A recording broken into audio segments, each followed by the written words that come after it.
How's your experience? Because right now you are working with AEW. This is not saying anything bad about TNA, but in comparison, AEW is on a different playing field altogether. 5 schools. Yeah, And what was the reason? with a great deal of violence in my school involving other people and myself. How Joshua LeMay became Josh Alexander. So I emailed the guy and I was like, hey, can I just come and see the ring and stuff? He's like, yeah, it'll be $50. I'm like, sure. You broke your neck twice, not once. I had a retirement show, 600 people packed this building, couldn't fit another person in there standing. And I was like, this is fantastic. This is the best way to go out. You were a father. How Josh balanced his personal life. Just no matter how tired you are, I'm always getting the first flight back. Other people have told me this stuff will go by in the blink of an eye. You prepared yourself for that match mentally, physically. That was the first time in my career I kind of chilled out. I didn't want to get burnt out. The last 9 to 12 months in TNA were tough. You became first Maple Leaf Pro Canadian champion. I'm ready for the responsibility because I've done it before. Spinning tubes. Oh, wait a minute. For Alexander in the corner. She almost looks lifeless. Suplexes there. And now the crossbody to the insane agility. Look at the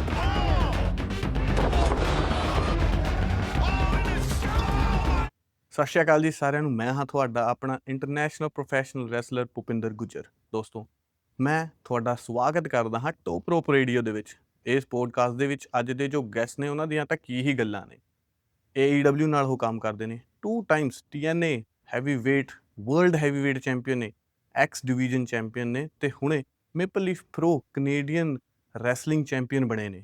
ਦੋਸਤੋ, wrestling ਦੀ ਦੁਨੀਆ ਦੇ ਵਿੱਚ ਨਾਮ ਬਣਾਉਣ ਦੇ ਚੱਕਰ ਦੇ ਵਿੱਚ ਇਹਨਾਂ ਨੇ 2 ਵਾਰ ਆਪਣੀ ਗਰਦਨ ਤੱਕ ਤੁੜਵਾਈ ਹੈ। ਟ੍ਰਾਈਸੈਪਸ ਦੀ ਇੰਜਰੀ ਵੀ ਹੋਈ ਹੈ। ਇਹਨਾਂ ਦਾ ਜੋ ਕਰੀਅਰ ਹੈ ਬਹੁਤ ਹੀ ਸਕਸੈਸਫੁਲ ਰਿਹਾ ਆ।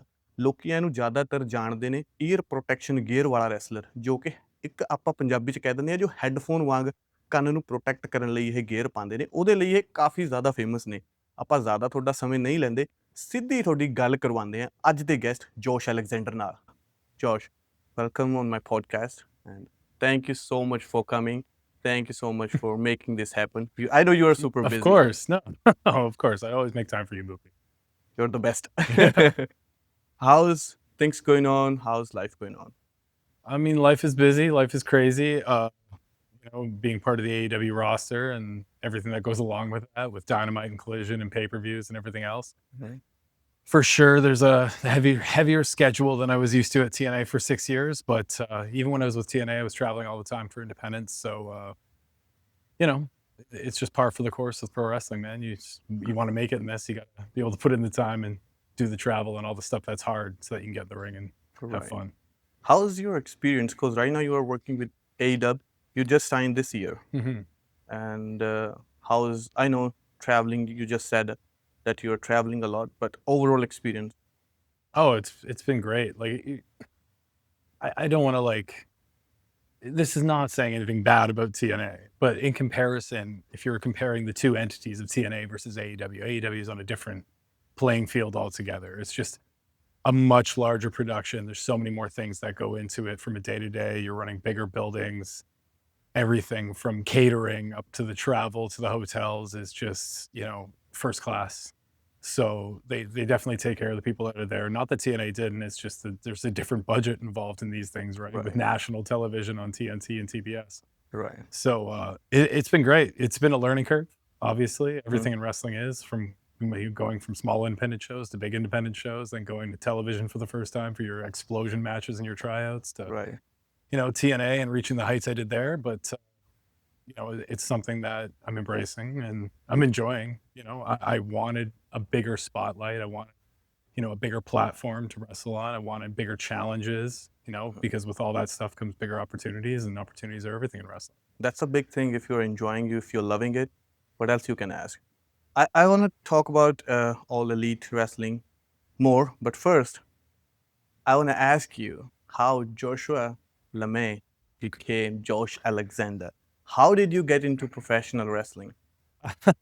Well, I mean, wrestling was always kind of my identity in school from probably grade 5, 6 when I discovered it when I was about 12 years old. Okay. on until when I finished high school. I was always known as the wrestling kid in my school because I would show up, you know, in those early years wearing an NWO or a DX t-shirt or a Stone Cold Steve Austin t-shirt. And that kind of morphed into high school when I changed schools like 5 times between grade 5 Wow. and grade 9. 5 schools. Yeah, And what was the reason? there were several reasons involved. The first school, you know, you go from junior high to, or you go from regular school to junior high. Mhm. So that was the transition to grade 6. Then in grade 6, there's something that happened with a great deal of violence in my school involving other people and myself too. Like I was part of the group that got hurt by all these other people. And my mom was like, "You're not going to that school anymore. I'm driving you to this small town in Bolton, you know, a 20-minute drive to school, so you're safe." So I went to that school, but the problem with that school was after grade 6, you move on to their junior high, which is grade 7 and 8. So I moved on to another school there. Okay. And like, you're just talking about perpetually having to reintroduce yourself and try to make new friends. And something I'm sure you're no stranger to, and moving all the way from a different country It's to hard. Canada, you know, it's very difficult. Yeah. And I didn't have very good social skills to begin with. I was an only child, you know, I was used to hanging out with adults my whole life. So like trying to talk to 12-year-olds and form Okay. relationships was difficult for me. But the wrestling thing is what always kind of hooked. So like I went to that 7-8 school. Then my parents moved for me to go to grade 8. We moved completely different town, 2 hours away. So I go to grade 8 and then I go on to grade 9 in a new school where it's just all these elementary schools joining forces. So you're kind of lost. And which town you moved? I moved to Bracebridge, which is it's in Muskoka, if you've heard of it. It's like Yeah, cottage I country. heard. It's beautiful. Yeah. You know, population of 250,000 in the summer and like 20,000 in the winter. Oh, wow. Because most people just have their secondary homes for the Right. summer there, right? Right. Like, It's a cold place, right? it's, I mean, as far as Canada goes, you know, it's on par, but there's a lot of snow and it's very remote. It's in the country, lots of trees and forests and stuff like that. But the one thing when I stepped foot in grade 9, you know, you're looking at all these new faces and new people. You're like, where do I fit in? Like, I'm pretty sure I had like an Edge t-shirt on that day. Okay.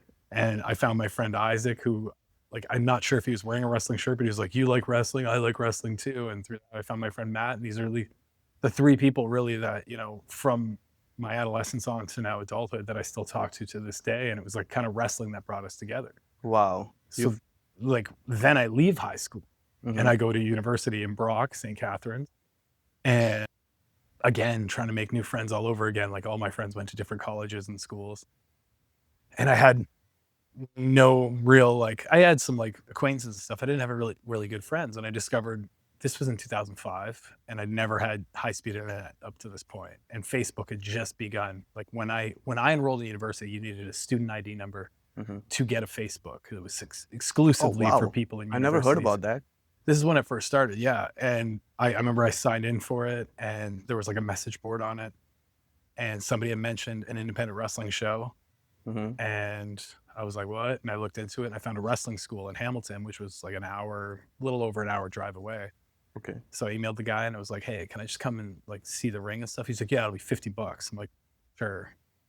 So like I showed up, gave him the $50 and I just wanted to like touch the ring and the ropes to see what it felt like because I'd never seen one up close. Okay. So that was your first time ever going to the...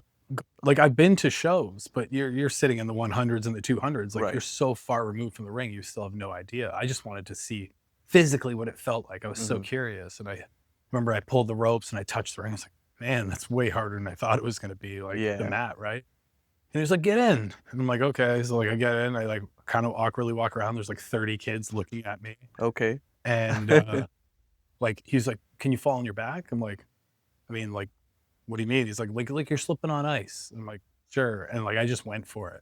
Oh. And so I bumped and that was your first bump. my first bump, like 2 minutes after I walked through the door.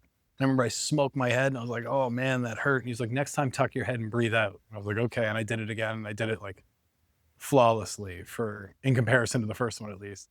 And I remember another wrestler from Ontario who's still around to this day, Justin Sane. He was like in the line beside me and I got up from the bump. He's like, join the line. And like, I got in the line behind me and turned around and he's like, man, that was like so good. I'd never seen somebody do it so fast, so perfectly. And I was like, huh, am I good at this?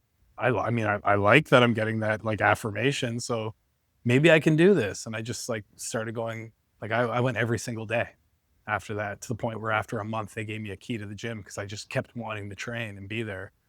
And that's how it all began, man. Did you play any sport before getting into pro wrestling, like during your high school? Yeah, I was a big basketball uh, player slash fan. I didn't always make the team because I was a 300-pound kid, but like I worked really hard. I remember going into grade 11, I dropped down from like 250 down to like 180, and I made the team and did all this work because I love basketball. Like to this day, I still love basketball. It's my number one sport. But I played volleyball and some other things, and then I ended up hurting my knee in grade 11, and I ballooned up to nearly 300 pounds by the time I was in grade 12 again. So this Oh, guy so is it is keeping me that company. fly. Get out of here, bro. So you were heavy, but you were athletic, right? You mean to say? I mean, I was athletic enough to play basketball with all that weight on me, Mhm. which transferred to when I started wrestling and I dropped down to like now I walk around probably 210, 215. And Wow. it's Big. like, you like liken it to like training with a weight vest. Like you're taking an 80-pound weight vest off. So all of a sudden I am athletic now that I dropped all this weight, right? Yeah, I can guess, like you feel so light right now. You can do anything you want with your body. Yeah, Great body control, basically. exactly.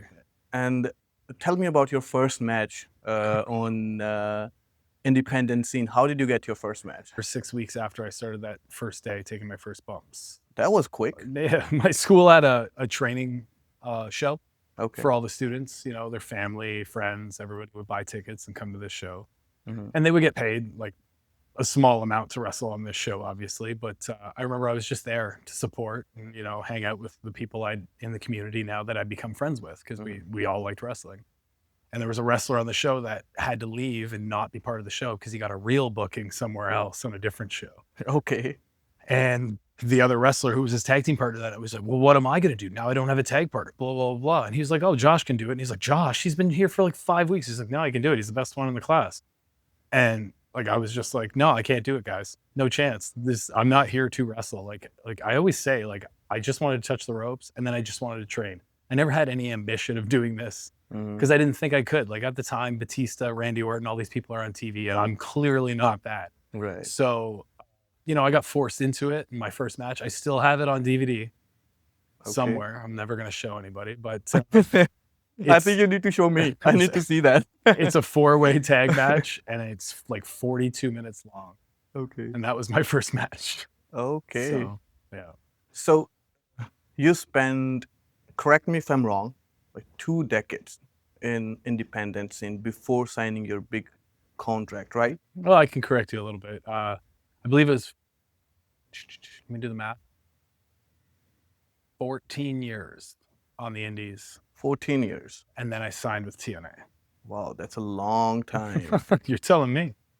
How did you wait so long? Like a lot of people quit at Well, this time. I mean, you get frustrated and stuff like that, but I think me having that, I'm not going to say it was a lack of ambition because certainly after a few years on the independence wrestling and stuff, I wanted more. I wanted to keep ascending the ladder to whatever heights, were possible. But I never set like an impossible goal of being like, I want to main event WrestleMania or I want to be world champion and face like John Cena or something. Like I was never like that crazy. I was just like, this makes me happy.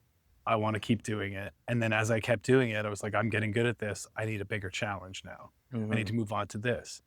And, 14 years, I've seen so many wrestlers come and go, thousands. Thousands of really talented wrestlers that I think could have made it to the point where I'm at on AEW or something else, but they quit for whatever reason. So like the thing I've learned over, I mean, I've learned it over my whole career, but over those 14 years was that persistence is the best quality any wrestler can have. So like anytime you get an opportunity and it gets taken away from you, you don't get dejected and just decide to give up and quit. Because so many wrestlers do that. Or, I have a booking this weekend. Well, it's your aunt's wedding this weekend and you're not going to be there. And then your family all of a sudden is against you doing this wrestling thing because they think it's silly in comparison to whatever family obligations you might have. And like, I mean, I was fortunate in the sense that I don't have like a big, strong family unit. So I was never asked to be a part of anything. So it was just me kind of like maneuvering my own way through life. But, I certainly had a lot of letdowns. I had 2 contracts that were offered to me and taken away before I could even sign them. Oh, wow. What was that? When I say offered, I mean, Evolve offered me a contract Okay. when they first started up. And they just never sent it to me after that. And they sent Ethan Page his and he signed his. Okay. And it wasn't until like a month later, it was like, hey, have you heard back from him? He's like, yeah, I signed my deal already. What about yours? And I was just like, guess not. Like, for whatever reason, never got an explanation. Doesn't matter. Bro, what motivates you to keep doing that? Like, I know this is hard for waiting for 14 years. You just wanted to do it. You said you'd like to do it, but at some point, like you want a contract. You wanted to move to next level. Like, what was the motivation behind? It was just that it made me happy. Happiness. Yeah. Pure happiness. So like I go to my construction job every day at 5 a.m. and I work my 10 to 12 hour day and I'm good at it and it's a good job and I'm happy to have it to be able to support my life and my family or whatever time it was in my life. But it didn't make me happy. Like I wasn't fulfilled. Like when I wrestle, it feels like that's what I'm meant to do. And it gives me that fulfillment. So like, it was just like, if I only do this on weekends around Ontario and Michigan or wherever else I might get bookings, Right. that's fine. Cause that's my happiness. That's my point to go fulfill myself so that I can get through these next 5 days of work. Nice. Little fast forward. You broke your neck twice, not once. How did that happen? Well, I've been gaining some steam, getting some opportunities at Ring of Honor, which was really big at the time. And like, this was like 2013, Okay. 2014. And I remember it was like yesterday. It was like one of the greatest matches I've ever had for crowd reaction. Me and Ethan Page were the Monster Mafia. We opened the show against Red Dragon, which was a very good tag team that they had at the time, very popular. And for whatever reason that night, the Detroit crowd for Ring of Honor was just chanting my name the entire match. Everything was amazing. That's the best feeling. Dude, I was the most over guy in the show. I remember it was Kevin Steen's farewell show for Ring of Honor before he went to NXT. And he went on for the main event like 10 matches after me.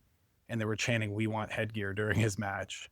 And it was to the point where I'm in the back just like, I'm going to get heat for this. I'm going to get in trouble. Like, what did I do wrong? You know what I mean? Like, you're second guessing everything. But that night at the end of the match, I remember I took the Red Dragon's finisher was a tornado DDT into like a brainbuster kick thing. And when I took the DDT, it was just like something hit. I was like, oh, that was weird, but I feel fine.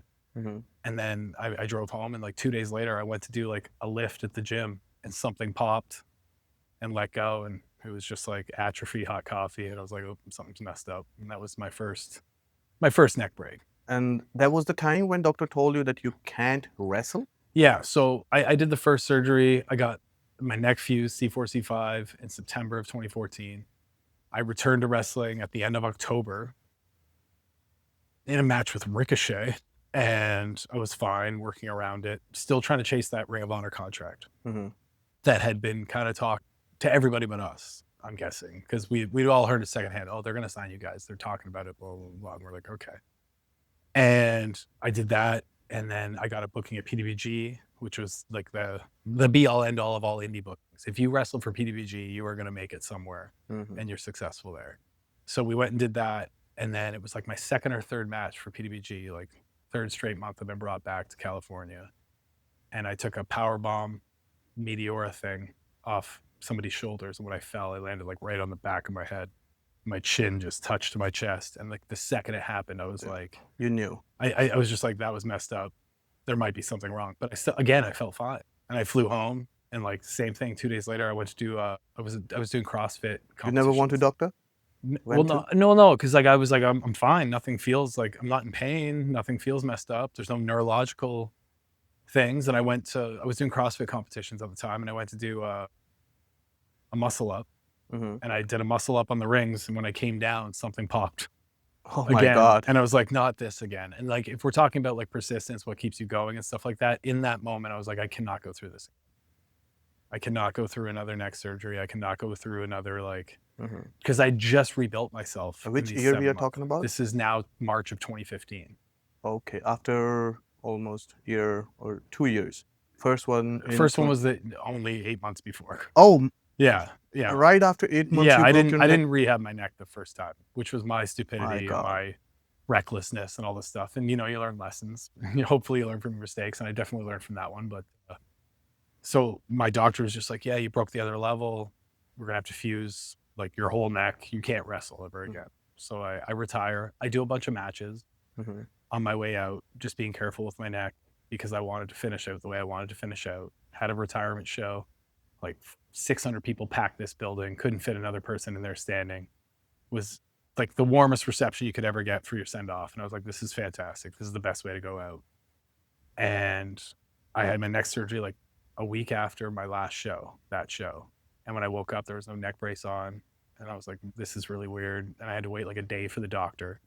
And the doctor finally walked in and I was like, what's going on? And he was just like, oh, it wasn't as bad as we thought it was going to be. We didn't have to fuse anything else. You know, we had to clean it up and stuff, but you can wrestle again. Just make sure that you actually do like the rehab for like six to 9 months this time. And in that moment, it was just like, you're supposed to be super happy because you're okay and you can keep doing this thing. But I was just like, I just retired. I just had all this, you know, amazing support from all these fans and wrestlers and all this stuff. I do not want them to think that I lied to them.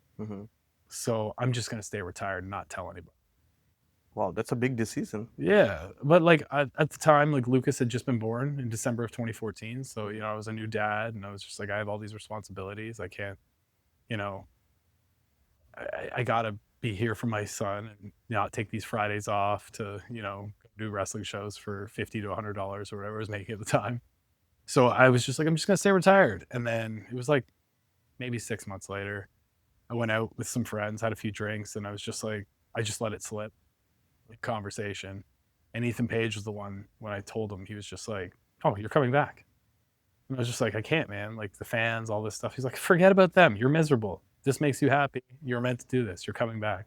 So, you know, coming back from a retirement and stuff like that, like a retirement, now, like I had a kind of new lease on my wrestling career. Like I was like, I need to put in the work. I need to work harder than everybody else. I need to look at the people that are the top guys on the independents that are getting these contracts, and I need to do what they're doing, you know, to try to level up myself. And that's kind of what set me apart after that. I remember I was in a crowd and watching you, and it was a Destiny match. I saw Walking Weapon signing his first contract. Oh, Scott D'Amore handed you a multi-year contract with Impact Wrestling. Did you see that coming? yes and no. I mean, there was a lot of stuff going on at the time. Like I had just wrestled Pete Dunne while he was NXT UK champion and beat him for the Destiny title maybe like 30 or 60 days before that at another Destiny show. Okay. And I had done 3 explosion matches for Impact Wrestling over the course of the past year before that, the prior year. And everybody had always had good things to say when they, you know, saw the matches were good. Like if there's one thing I can guarantee, the match is going to be good. It's just whether or not anybody in the office is going to see something in me that will stand out in television, be able to make that company money is a different story, because I'm not an over-the-top character. I don't have this flamboyant look that is going to catch eyes when people are flipping the channel and stuff. I'm the guy that can have a good match with anybody. I'm the guy that, you know, will take a guy that usually has good matches and then I'll make sure he has a great match. Like that's something that I've fallen into and that I'm very proud of. So like I didn't see it coming. There was a possibility of a WWE tryout coming up. You know, AEW had kind of like, it hadn't begun, but they were talking about it. And I remember I kicked the tires with like the Young Bucks and some other people I knew to see if there was a spot for me there. So like there's just all this stuff going on, all this uncertainty. And then all of a sudden, you know, I finish a match at Destiny at like 11 o'clock at night, slightly concussed from something that happened during the match. And I walk to the back and all of a sudden Scott's like calling my name and calling me out to the ring. I'm like, what? And I just remember being like so confused. I'm like, what's going on? Like I peeked through, and he's like in the middle of the ring in his suit. And I'm just like, okay. And like I walk out, and the second I got in the ring, I knew what was going on all of a sudden. Just because like I looked around the ring and I saw like George Iceman and my wife and other people that were like really close. I'm like, they know something I don't. So like all of a sudden, like all the pieces fit together. So. That was 2019, right? Yeah. So you did your debut in 2019. How was your first match experience with TNA? Good. I started out with 2 explosion matches in Windsor. My first loop, because, you know, they needed to process my visa for anything in the States. But luckily, you know, the first shows in March after I signed that contract were in Windsor, so I could do them. And just same thing, like you show up and you don't know what's going on. Am I going to be a singles wrestler? All this other stuff, like me and Ethan Page, who's under contract, have this history. You know, maybe we can tag up. And all of a sudden, you know, I show up on the day and we're tagging up, and we're now going to be known as the North. and it's just about reintroducing yourself for him, but introducing yourself for me, For you, yeah. to the Impact audience and these wrestling fans as to what they're going to see. And I just remember like putting together the matches in this way to where we were making sure we were having really good matches, but also highlighting ourselves at the same time. Because I think my first match was against Sheldon Jean and Rich Swann. Oh, was it three-way? No, it was a tag match. They were tagged up together. You and Paige versus. Yes. And I just remember like that being really good. And then the next night I think it was Rich Swann and El Reverso. Okay. Or it was some combination of those four over the 2 days. And both matches went really well. And I was like, we got something here. This is going to be good. And we were off to the races. And I think we won the tag belts like maybe 2.5 months later. You said before going to TV, they had to do your visa process. Did you try all these years to get the US visa? Because I heard that you got banned to go to the States. Yeah. What was that story? I was traveling for, a bunch of companies in the US, like every weekend, getting bookings. Like I was lucky enough as a Canadian to have enough of a name built up from like Ring of Honor and PWG to where there was interest for me at these shows, where they would fly me to these shows and stuff like that. And I was just flying to a show, and this one border guard, all it takes is one border guard having a bad day. Right. And I would never lie, because like people in the past have been saying I'm going for training, and that's where you get banned. You can't get banned if you don't lie. So I'd always roll up and be like, I'm going to Chicago. I'm wrestling for AEW. It's in the Berwyn Eagles Club. It's going to be from this time to this time. I'm staying in this hotel. How much are you getting paid? I'm getting $50. Really? Only $50? I'm like, yeah, my girlfriend thinks I'm pathetic too. Like I would just, because like there's no money in it, but they like, for whatever reason, they see pro wrestling sometimes and they think like this is WWE and this is a spectacle. Like I drove to Chicago for Ring of Honor shows in 2005 on WrestleMania weekend. And I remember when we were crossing the border, we got pulled into secondary and they were like, they do tryouts at these shows. I'm like, what shows? There's like WrestleMania. I'm like, no, they don't. Like, you know what I mean? You're in this argument with them. Like, that's the last place they're going to do a tryout. Like we have tickets to these Ring of Honor shows. We're just going to watch. Right. And they were so convinced we might be wrestling, but they let us in. It's just really strange. Yeah. I paid $5,000 to a lawyer to apply for my own visa. And the government just kept my money and said no. And that was probably a year and a half before Impact signed me and got me my visa flawlessly on the first try. So. This is so crazy. Dan Reverso, he tried to pay some lawyer so he can get rid of his ban. He never got it cleared. No. This is so weird. But with TNA, it's just one shot, all gone. Yeah, well, I never had a ban like Reverso. Okay. So I was told if I got caught coming to the States to wrestle for whatever reason, even if I was telling the truth, then I would be banned. So I was just like, okay, I'm just going to chill in Canada and do this on weekends because it makes me happy. I'm fine with that. Okay. In 2021, you won your first X Division title, and you defeated Ace Austin and TJP. It was a 3-way match. How did you prepare yourself for that match? Well, I knew there was a 3-way for the X Division belt. I'd done a bunch of X Division matches now as a singles wrestler in the prior months. Preparing myself, like it was just like anything, like just trying to think of like the best way, the most entertaining 3-way you can put together. And this is COVID, so there's no crowd. You know what I mean? So it's really like I started my singles run during COVID with no crowd for the first like 7 or 8 months. So what was the difference? There's no adrenaline rush. There's no reaction from the crowd to what you're doing. So you just have to put things together in a sense to where you think they're going to react. So when the viewer's watching at home on television or on their computer screen or on their phone, that they're going to enjoy it. So it's just kind of a guessing game. Okay. And that's where experience comes into play, because like you've done this stuff so much in certain sequences and all these other things that that a live crowd has reacted in the past. So if you do it the same or similar, that at least the viewer is going to get enjoyment out of it and stuff like that. But I showed up that day, no idea I was going over and winning the belt until, 5 or 6 hours before the show. And somebody came to me and was just like, what are you going over with? And I was like, what? You know what I mean? Like, I couldn't believe it because I was so new to the X Division at the time. But, it was really cool. It was like, the X Division was like, as a TNA fan, that was like the division that I wanted to be in, because that was the division that like AJ and Joe and all these guys that I idolized were in. So it was a cool bucket list thing for me to be able to check off. ਦੋਸਤੋ ਪਹਿਲਾਂ ਤਾਂ ਮੈਂ ਪੁਰਾਣੀ ਥੋੜੀ ਜਿਹੀ ਗੱਲ ਦੱਸ ਦਿੰਦਾ ਕਿ ਬਾਈ ਬੰਦੇ ਨੇ 2 ਵਾਰ ਆਪਣੀ ਨੈਕ ਤੜਵਾਈ ਹੈ ਰੈਸਲਿੰਗ ਦੇ ਵਿੱਚ ਤੇ ਉਹ ਤੋਂ ਬਾਵਜੂਦ ਵੀ ਰੈਸਲਿੰਗ ਕਰਦੇ ਰਹੇ। ਡਾਕਟਰ ਨੇ ਮਨਾ ਕਰਤਾ ਸੀ, ਰਿਟਾਇਰ ਹੋ ਗਏ ਤੇ ਪਰ ਫਿਰ ਵੀ ਰੈਸਲਿੰਗ ਦੇ ਵਿੱਚ ਵਾਪਸ ਆਏ। ਫਿਰ TNA ਦੇ ਨਾਲ ਕੰਮ ਕਰਦੇ ਹੋਏ ਐਕਸ ਡਿਵੀਜ਼ਨ ਚੈਂਪੀਅਨ ਵੀ ਬਣੇ। ਤੇ ਹੁਣ ਆਪਾਂ ਇਹਨਾਂ ਨਾਲ ਗੱਲ ਕਰਦੇ ਹਾਂ ਕਿ ਜੋ ਇਹਨਾਂ ਨੇ TNA ਵਰਲਡ ਚੈਂਪੀਅਨਸ਼ਿਪ ਵਿਨ ਕੀਤੀ ਸੀ ਉਹਦੇ ਬਾਰੇ ਆਪਾਂ ਗੱਲ ਕਰਦੇ ਹਾਂ। ਜੋਸ਼, you kept that title for over a year, right? No, that one was April through September. Okay. And, I had a lot of really awesome defenses. Crowds came back in July of that year, Mhm. and it seemed to be working. And then I remember I cashed in option C, which is, Yes, that was my next question. Like, what was the other 2 options? Well, I mean, It was like you keep the just title, you defend the title, or you trade it in for an opportunity at, Okay. the World Championship. That's always been a kind of TNA staple with the exhibition belt. Okay. And it hadn't been done for a few years before I did it. I think Austin Aries was the last person to do it. So when they brought it up to me, I was like, okay, cool, but like, what's the end game here? Like, oh, you're facing Christian at the main event of Bound for Glory. And I went, that sounds pretty cool. You know what I mean?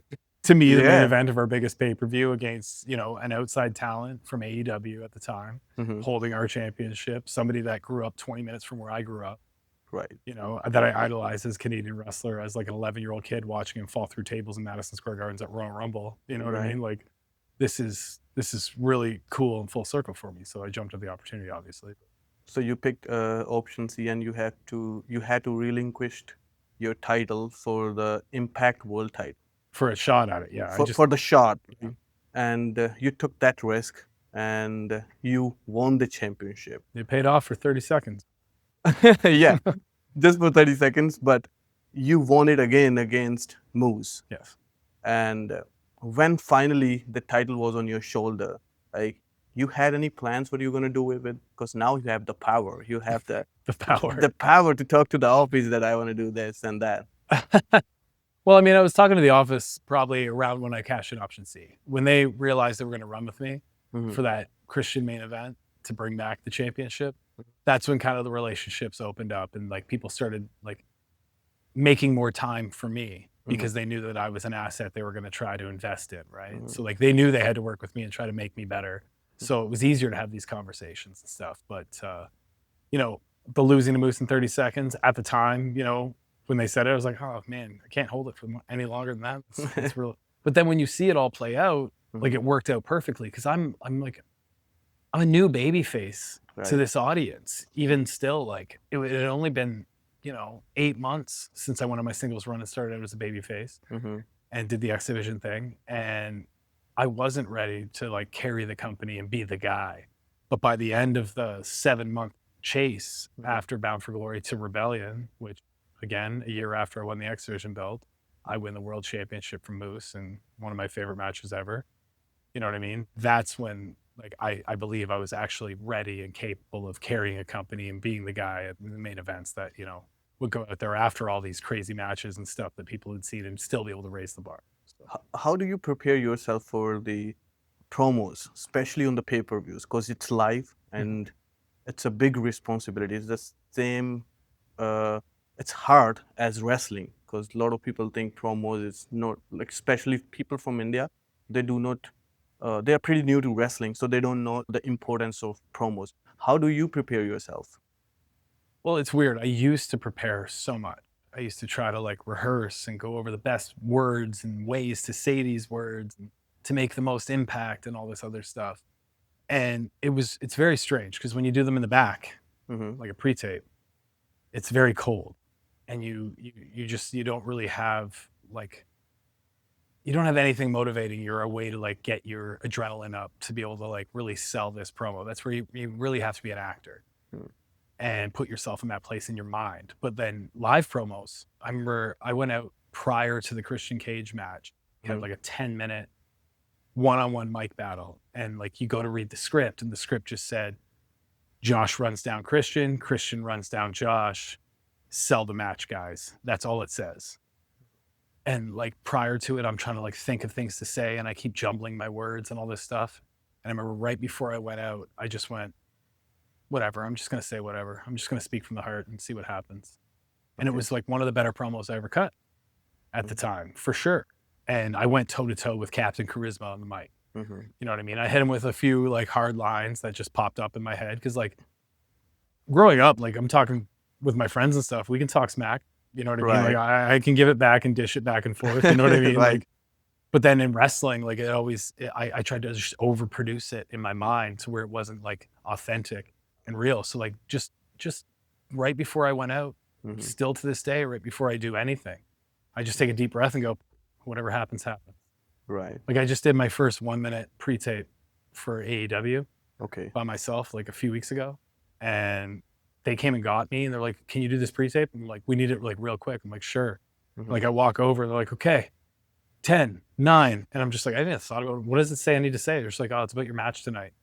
Just say whatever. And I'm like, okay. And I hit a minute and Right. afterwards, like everybody's high-fiving me, like one take, great, good job, blah, blah, blah, all this stuff. I'm just like, could it have been better? Sure. If I like worked at it for like an hour, but we didn't have an hour. You just have moments to do this stuff. And like for what I did, super proud of it. You're a pro, bro. And I wouldn't be in this situation if it wasn't for the Scotts and the Tommies and these people that really, and the Bully Rays who really like took me under their wing Mhm. and offered me advice. Like Bully Ray gave me the best piece of advice for pre-tape promos. that, Okay. like everybody's probably told me, I probably heard it like 100 times. The way Bully said it Mm-hmm. made it make sense. He's like, when you look into that camera, pretend that camera's me and pretend like I just finished telling you you're like the biggest piece of trash and that your wife's like less than this and like your kids are worthless and all this stuff and I'm going to kick your ass. Like when you see that camera, you see me. And I was like, why didn't I think of this? This is so Wow. much. Because then all of a Great. sudden I'm emoting it in my face like I'm looking at Bully Ray Right. instead of just looking at a cold camera and some like sound guy behind going like, Right. you know what I mean? That's a great advice, and he's one of the best. That's why he's one of the best. Right.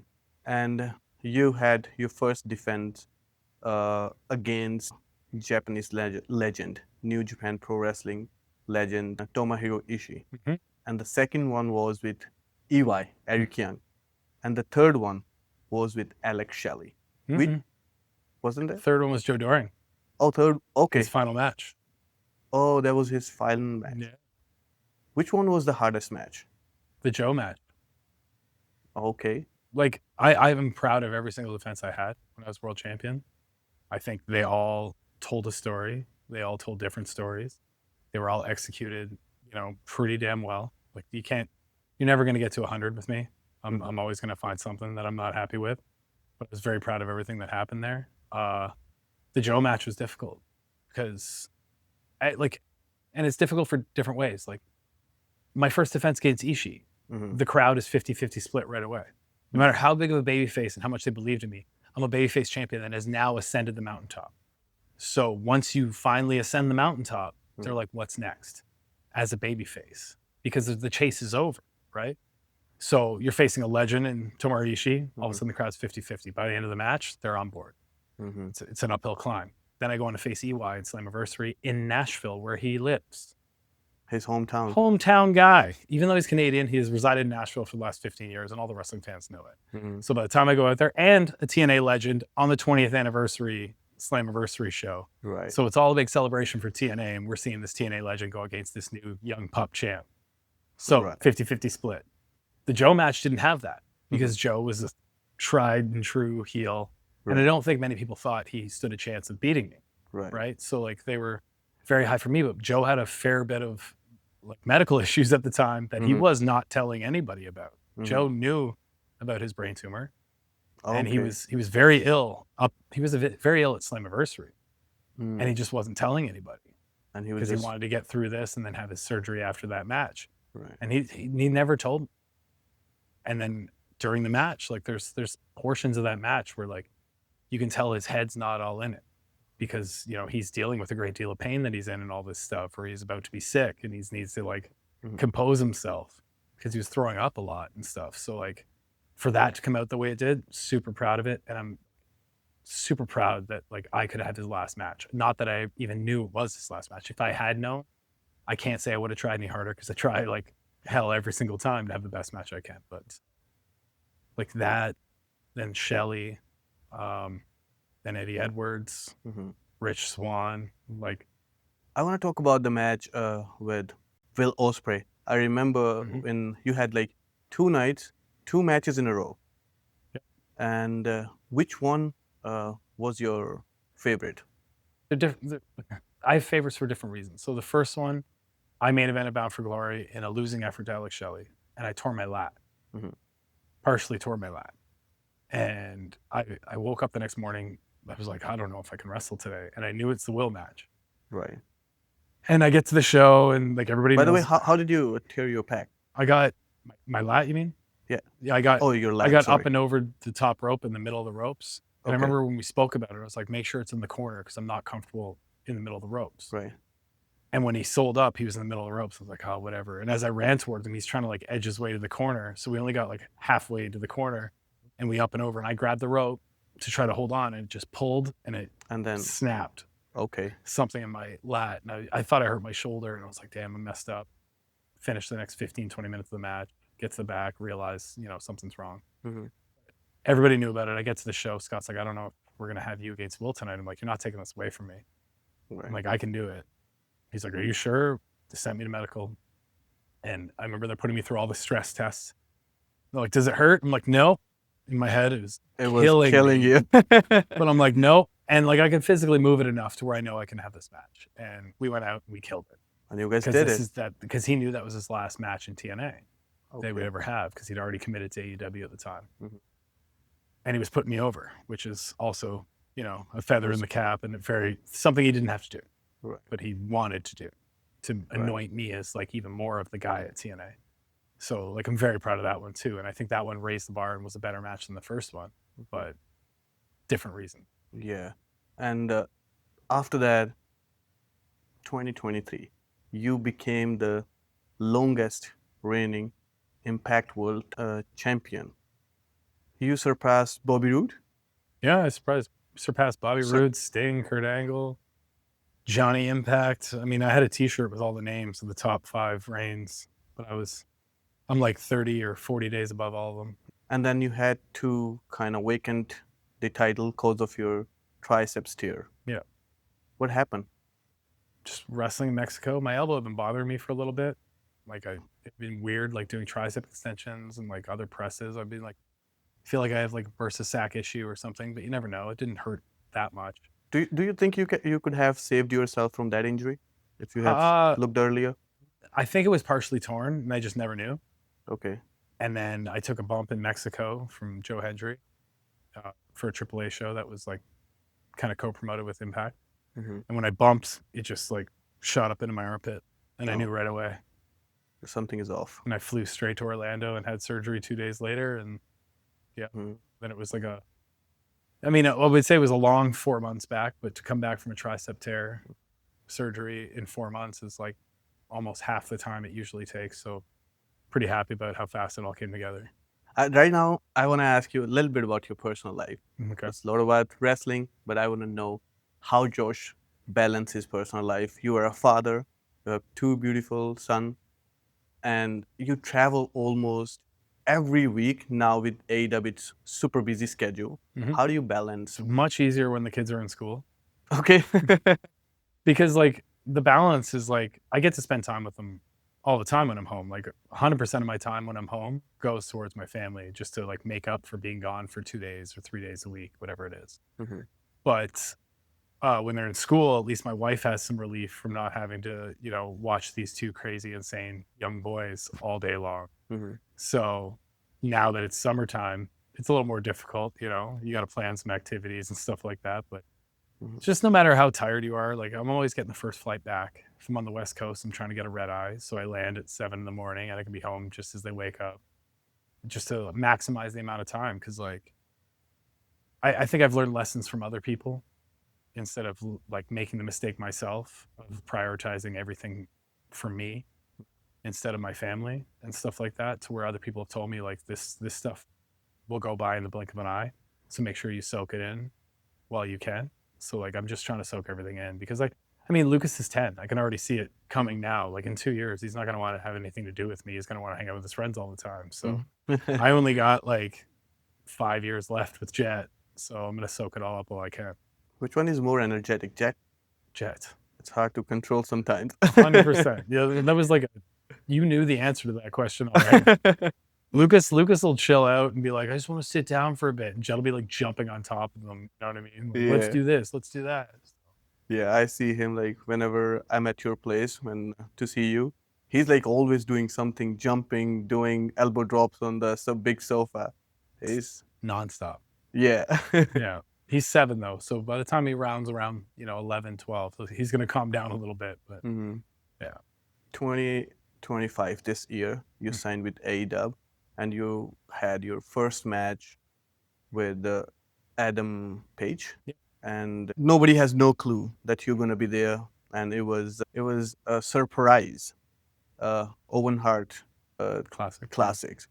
So you prepared yourself for that match mentally, physically, because you were off for wrestling for a couple of months. Yeah. I mean, I prepared myself as much as I could. Like I kind of, that was the first time in my career I kind of chilled out. Okay. And like I didn't chill out like diet and training wise. I was just like, I didn't really watch wrestling for a month or two, whereas before I'd be watching it every day in some capacity. It was just like TNA, especially for like the last 3.5 years I was there, it was like a hamster wheel of just like, you have to have the best match. You have to do this. You have to do that. You have to do this work. You need to be the champion. You're the face of the company. You need to look a certain way. You need to do this, blah, blah, blah. So like by the time like that ended and I knew I had 2 to 3 months break, I was like, I'm going to chill for a month, do absolutely nothing and not think about wrestling. Cause like, I didn't want to get burnt out. I not that I didn't love it anymore or anything, but the last like 9 to 12 months in TNA were tough because it was just like, you get all these opportunities and you get all these challenges and all these other things. And then all of a sudden it's just like, now you're just a guy in the show, which is fine.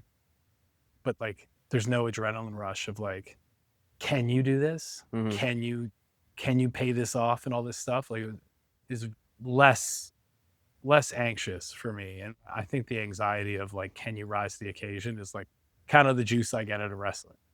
So it's real strange. But then like, you're coming up on time to come into AEW. Your visa's going to come through soon, so it's about time. That's where all this anxiety and stuff starts coming up in your belly of what if this, what if that, what if this, what if that, you know what I mean? So that's when you have to start mentally preparing for all those things. Right. You became first Maple Leaf Pro Canadian champion, and that was 20 men gauntlet match. And luckily, I was a part of it, and that was a great experience working with all these legends and super athletic, energetic professionals in the ring. What's next for you? Because now you are a champion and you have this big responsibility on your shoulder to carry this company. How do you prepare yourself for that? I don't know. I prepare myself. I think I'm ready for the responsibility because I've done it before with TNA. Like even though I was never the one to say it. Other people were coming to me being like, you're carrying the company right now, or you're doing this and you're doing that. This is your responsibility. And like, you just want to be champion when you get to that point. Then you get to the championship and you have it. And all of a sudden you realize there is a lot of responsibilities coming with that. So I think I'm prepared for it with MLP. Like, and it makes it like, not that I didn't believe in TNA or anything like that, but like, I believe in Canadian wrestling. I believe in this goal of Maple Leaf Pro of like having a homegrown Canadian wrestling scene that can go around and run these big shows to champion Canadian wrestling for the entire world to see. And that just makes it that much easier. But like for the past 20 years in the Canadian independence, maybe not 20 years, but the past 10 to 15, people have looked at me as kind of a leader in this wrestling scene. So like parlaying that into MLP, like I'm going to be somebody that, tries to help and grow Canadian wrestling in MLP for as long as I can. 100%. And you have achieved so much in your life. Do you regret anything in your life? I don't like thinking about things I regret because there's no choice. So if you dwell in the past, you're going to be stuck in the past. You're never going to be able to look forward if you think about all these things that you could have done better or could have done differently. Everything happens for a reason. That's something the older I get, the more I figure out that like, sure, I broke my neck and that was unfortunate twice. But if I didn't, I probably wouldn't be sitting here right now. I wouldn't be in the position I am in my life where I can feed my family with wrestling because of the lessons I learned from that. Like, I think I don't have any regrets. That's great. Yeah. Josh, through this podcast, I just want to tell my audience about Josh Alexander as a wrestler, as a human. And definitely, I want to bring you back and I want to talk to you about your diet, the psychology of professional wrestling. And a lot of my audience is still new to professional wrestling. Yeah. And thank you so much for coming and sharing your experience. And means a lot to me, brother. Yeah, man. Anytime.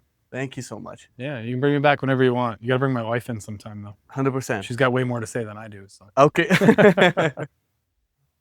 ਦੋਸਤੋ ਇਹ ਸੀਗੇ ਜੋਸ਼ Alexander and ਇਹਨਾਂ ਨਾਲ ਆਪਾਂ ਜੋ ਵੀ ਗੱਲਾਂ ਕੀਤੀਆਂ I hope ਤੁਹਾਨੂੰ ਕੁਝ ਨਵਾਂ ਸਿੱਖਣ ਨੂੰ ਮਿਲਿਆ ਹੋਊਗਾ ਇਹਨਾਂ ਦੇ ਗੱਲਾਂ ਹੋਰ ਵੀ ਬਹੁਤ ਨੇ ਕਰਨ ਵਾਲੀਆਂ ਬਟ ਅੱਜ ਦੇ ਪੋਡਕਾਸਟ ਦੇ ਵਿੱਚ ਸਿਰਫ ਇੰਨੀਆਂ ਹੀ ਆਪਾਂ ਗੱਲਾਂ ਕਰਾਂਗੇ ਬਾਕੀ ਆਪਦਾ ਧਿਆਨ ਰੱਖੋ ਅਗਲੇ ਹਫਤੇ ਮਿਲਦੇ ਹਾਂ ਇੱਕ ਹੋਰ ਨਵੇਂ ਪੋਡਕਾਸਟ ਦੇ ਵਿੱਚ ਉਦੋਂ ਤੱਕ ਜੈ ਹਿੰਦ ਜੈ ਭਾਰਤ ਸਤਿ ਸ਼੍ਰੀ ਅਕਾਲ ਜੀ